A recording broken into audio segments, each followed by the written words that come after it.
No, bun. E, ce faceți, mă? Și cum de-ați venit? De fapt, stați că v-am lăsat un link. Cred că de asta m-ați găsit.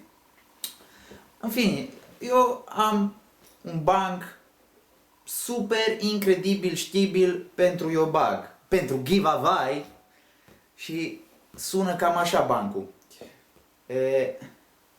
Un ardelean în tren cu un american.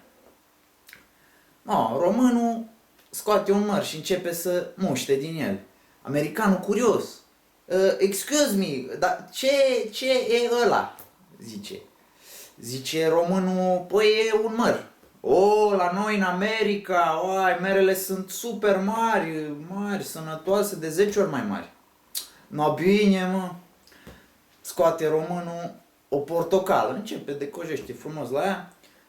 Americanul mirat. No, dar what is that? What is that? Ce e ăla? Zice ardeleanul nostru, zice, e o portocală. Zice americanul, păi la noi portocalele, păi de 20 de ori mai mari. Babani, e rău. No, bine, mă. Scoate românul un pepene, dă la mare frumos, verde. Apoi scoate cuțitul, vrea să-i facă o incizie, știți? Și apoi americanul disperat, oh my god, what is that? De ăla ce e? Că n-am văzut niciodată. Și apoi ardeleanul zice, nervos, mazăre, mă, mazăre. Știi?